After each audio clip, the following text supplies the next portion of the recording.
Have you ever found yourself completely immersed in a game like Animal Crossing or Stardew Valley, where you're just surrounded by a sense of calm and well-being? Video games, much like movies or music, often serve as a way of escape. Who hasn't spent hours on end in some title trying to evade whatever was troubling them? But what if I told you that these games are purely and exclusively designed to achieve this goal 100%? Created with the intention of giving us a virtual hug and making us feel that the world is not as horrible a place as we believe. In today's video, we'll delve into the hidden mechanics behind the soft visuals of the beloved cozy games. Where cozy mechanics came from. Although they're now a global phenomenon, cozy games have humble roots that trace back to titles like Harvest Moon and Animal Crossing for classic Nintendo consoles. These pioneers offered players the chance to live a relaxed life in small towns, cultivating crops, making friends, and enjoying community events. For many, it provided a welcome escape from the stresses of real life. Unintentionally, these early games laid the foundation for what we now know as cozy mechanics. They created peaceful worlds where we could meet human needs at our own pace, giving us a sense of security and control that captivated players. And although their magic was innocent back then, designers soon learned to deliberately exploit it more effectively. What is a cozy game? But what exactly are cozy games? How does a game fit into this genre? In simple terms, cozy games are titles that, at their core, don't get tangled up in complex mechanics. Gameplay should be easy precisely to avoid presenting us with a hurdle that, in the long run, ends up becoming a frustration. A cozy game should be comforting, warm, making us feel accompanied from the very first second to the last, never letting go of our hand. For this, it's also important that the visual style is in harmony. Yes, when it comes to tastes, there's no accounting for them, but we're not talking about individual people here, but something global and general. In cozy games, there's often a prevailing, endearing, friendly, artistic style. Warm colors, cartoonish outlines, everything that makes us feel welcome. It's not a completely new concept. It's been developing for more than 10 to 15 years. Remember when you were young and played Nintendogs, The Sims, or even pretended to be a chef and cooking mama? Back then, you might have known them as simple simulation games rather than cozy games. But they definitely fit into the genre. They make you feel joy, comfort, and warmth.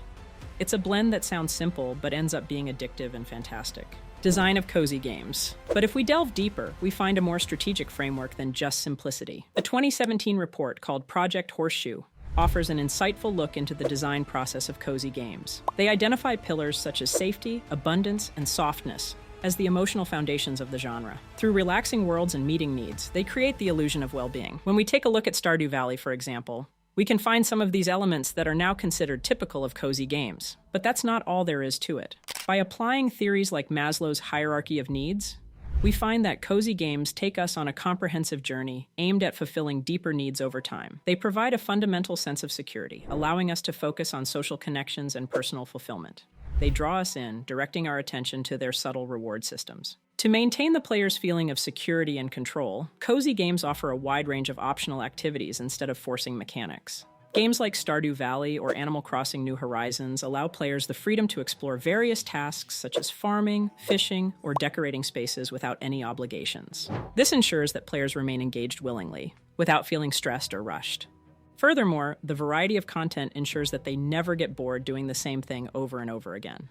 Mechanics that foster warmth. Likewise, cozy games incorporate mechanics of safe rituals that create familiarity and calmness. In Stardew Valley, tasks like watering plants or cooking are simple and repetitive, turning into moments of relaxation in a peaceful setting. Other examples include gathering fruit in Animal Crossing or cooking in role-playing games like Dragon Quest. While these activities may not yield significant rewards, their calming nature sets the tone of tranquility and motivation that lets players feel accomplished when they complete the ritual. And what about their stories? They often revolve around simple themes like being part of a community, coming home, or everyday adventures. Characters, such as the villagers in Stardew Valley, radiate warmth and friendliness, providing players with a social haven. Even characters known for complaining add humor in a warm-hearted way.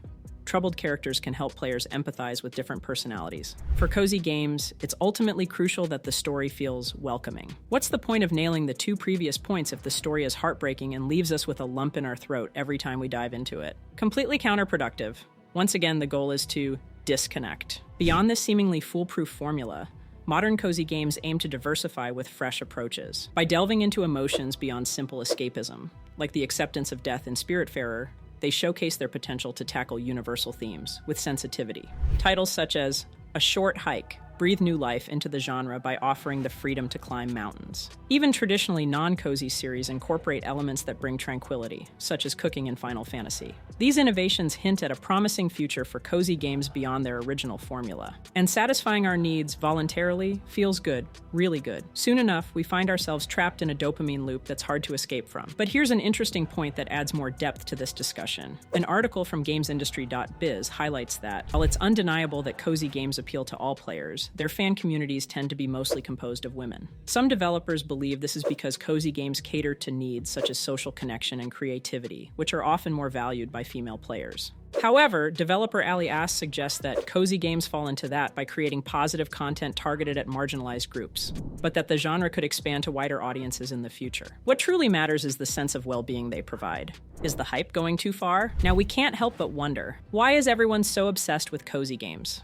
It might sound like a personal observation, but it's no secret that we're living in challenging times. Just a quick scroll through social media or a glance at the news is enough to sour the rest of your day. The outlook seems pretty bleak, and it seems to be affecting most people. Wars, economic recession, uncertain futures. And I don't want to sound pessimistic, but the surge in cozy games coincidentally happened when we found ourselves stuck in a global quarantine. It's in this context where cozy games come into play. These titles precisely depict a welcoming, friendly world where there are no threats, no hardships, an idyllic world. But are we taking the hype too far? The market saturates quickly, and now cozy games are almost everywhere. There's a plethora of releases that risk watering down the magic of these experiences. According to this Michelle Kwan's article on Medium, many developers and publishers are now hopping on the cozy games success train, with the danger of diminishing quality. Kwan highlights how platforms like YouTube and Articles are listing up to 20 new releases for 2024. This trend is leading to a fast fashionization of the genre, with rushed games trying to capitalize on the current trend, ultimately undermining the foundations of their fanbase. Some examples mentioned include Dreamlight Valley and Hogwarts Legacy, which, despite incorporating elements from other genres, have been accused of jumping on the cozy games bandwagon by major companies. Similarly, the author points out established series like The Sims that are adding more relaxing aspects to their games.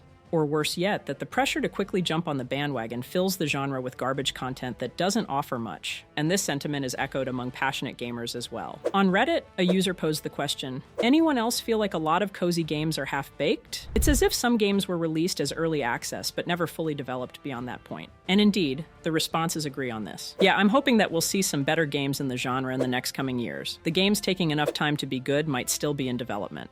I think a lot of companies are hopping on cozy games as a genre trying to make a quick buck instead of trying to make a quality game. My theory is that it's because the people who make these half-baked games are merely seeking to imitate the greatness that came before them, but there is a big difference between creating an approximation of a cozy game and making a cozy game because it's something that comes from within. Are cozy games oversaturated?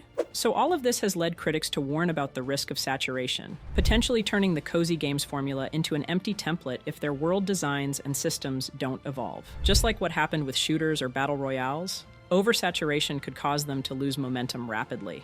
And that could mean goodbye to one of the world's most beloved genres. Yes, cozy games have found a winning formula that satisfies players' significant human needs. However, the genre's rapid rise also brings risks if not managed properly. The impending market saturation, driven by a rush of releases, could end up watering down what made this gaming experience unique. Some studios will need to keep innovating and exploring new mechanics to stand out, while major companies should take their time entering the genre to avoid wasting its potential. Only time will tell if this sudden surge in popularity ends up dampening the impact of cozy games. However, if developers can keep innovating the genre's foundations in a natural way, there's potential for it to continue growing and evolving as a more introspective and soothing form of entertainment. What matters most is that each player chooses what resonates with them best at any given moment. In the meantime, we'd love to hear from you. What's your favorite cozy game? If you enjoyed this video, don't forget to subscribe to Fetch'd and give us a thumbs up to keep bringing you content like this. Thanks for watching.